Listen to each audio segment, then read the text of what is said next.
Today we bring you a short episode on Gary Ridgway, America's most prolific serial killer. Stay tuned for more information. Welcome back to Infamy. This is being described as one of the nastiest homicides in King County record. I couldn't believe it. Put the phone down and turned to my wife and said they found 2 more bodies in the river. I gotta go. The Green River Task Force completed a 3-day search of a wooded area near Star Lake. 4 skeletons were found, bringing the Green River death toll to 20. This guy just wasn't going to quit. These would continue and continue and continue. Somewhere in our midst is a cold-blooded killer. It was all about his ability to hunt, his ability to capture, and his ability to kill.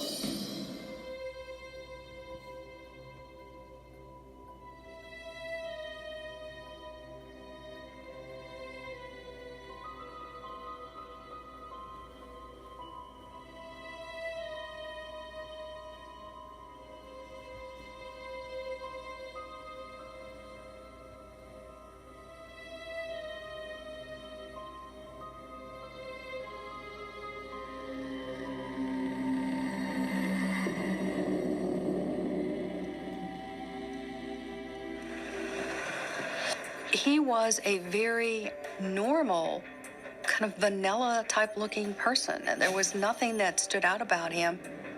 Not dangerous. He could have been anybody living next door. He was anybody living next door. The case of finding the Green River Killer was long and gruesome. The only evidence pinning Gary Ridgway to the murders was purely circumstantial. With the bodies piling up and no one having any clue as to who the killer was, the situation was escalating quickly. Dave Reichart was a detective on the case and spent most of his career catching Ridgway. He served 7 terms as the U.S. representative for Washington. We were lucky enough to interview him. Were there any indications that led you to believe it was Ridgway? So Gary was actually arrested prior due to prostitution charges, but after he passed a lie detector test, we had to release him without further questioning. Was there a particular piece of evidence that cracked the case open for you guys? So we were actually able to find his DNA on multiple of the victims' bodies, but due to our lack of technology, we weren't able to pin evidence against him. Is there anything that would have gotten Ridgway detained faster? So if we were able to have more advanced technology at the time, we would have been able to pin the DNA onto him and use it as evidence. Do you think there's any other reasons that maybe could have gotten him detained faster? We actually had multiple suspects on our list, and we were switching through multiple detectives, which prolonged the process. How did you guys know to continually investigate Gary Ridgway? So Gary was actually the last person sighted with one of the victims, which is very suspicious to us and led to further investigation. So would you say that Gary Ridgway was a good manipulator? He was a very good manipulator. He was actually able to fool multiple wives and all of his family members to not following the case. So nobody that knew Gary Ridgway on a personal level, you think, knew that he was the Green River Killer? To our knowledge, no. From your recollection, how did you guys deal with the families and deliver the messages?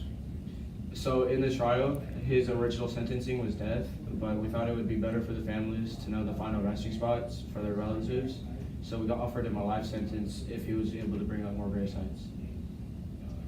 And so you're saying that's what led to him having to do? Yes, that was the main reason. Ted Bundy, one of America's more famous serial killers, even offered his help on this case. He became a regular interviewee. He offered his help on the psychology, motivation, and the behavior of the killer. His suggestion to find a fresh grave, stake out, and wait for the killer to return to obtain DNA evidence helped years later to catch Gary Ridgway.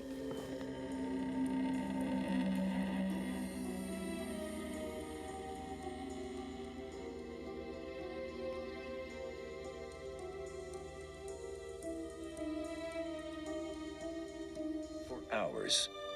Turn him off and he will not talk. And your goal is to keep him talking.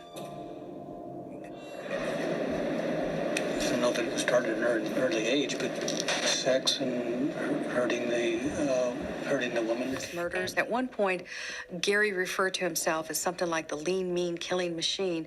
And he was very efficient, like a machine. What manifested his need to kill?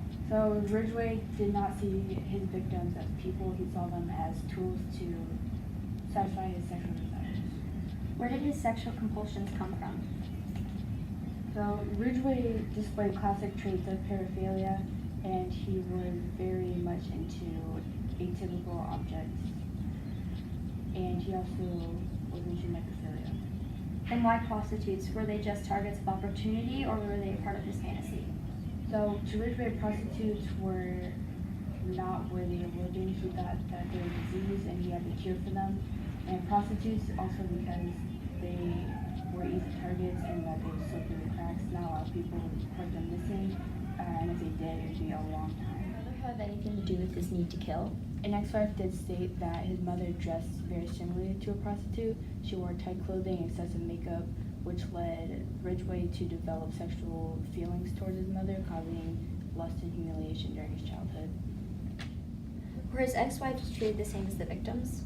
No, his ex-wives were treated very well, and his later wife also stated that he was very much a gentleman towards her. An accomplished manipulator. How were you able to get him to talk? My strategy was to get him to start talking and then do most of the talking. So I sat very close to him and I would, touch his elbow or something at the time. And I learned that he used his son as a ruse to gain the victim's trust. How long did it take for him to open up? It did take some weeks for him to open up, but once he did, he liked it. And it allowed him to go through the years of what happened, and it allowed us to charge him with the murders and give the victims' families resolve. Thank you. Let's say she's always in the car, we're driving down the road, so I whipped out my ID, and with my ID would be I'd put my finger over my driver's license to hide my name. But on the opposite side was pictures. And a picture of my son. They would know I was a probably normal person. But you were really using your son as part of your ruse. And he would drive up to them, and sometimes he'd even have his son's toys in the front seat, and that would be a very effective ruse to convince these women that, hey, I can't be that serial killer. I've got my little boy's toys in the car. But I thought I was doing you guys a favor. Killing prostitutes. Here, you guys can't control them, but I can. Okay. Problem. And I choked her to death. Then I took my socks off and got them in a knot and tied them around her neck and tied them as tight as I could. I agreed to plead guilty to the counts that I committed, not any others.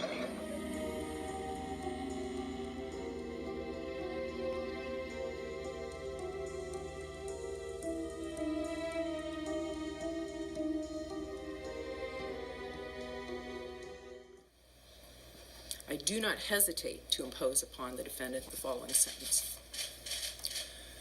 For the murder of Rebecca Marrero, for which I have found you guilty of aggravated murder in the first degree, you will serve a sentence of life imprisonment without the possibility of early release or parole. This sentence will run consecutive to the 48 other sentences already imposed upon you under King County Superior Court Case number 011-102070-9. You will have no contact with the family of Rebecca Marrero for that same period of time. You will be required to pay restitution to the family to be determined at another time. Mr. Prothero, what's your client's position with regard to presence at any restitution hearing? He would waive his presence in any restitution. Thank you. You will be required to pay the $50 mandatory victim penalty assessment, which is the amount that was mandatory at the time that this crime was committed. I will require you to pay the maximum fine of $50,000 as well. You'll pay the court costs and recoupment of attorney's fees. I think that completes the sentence. Counsel, if you're completing the paperwork, please.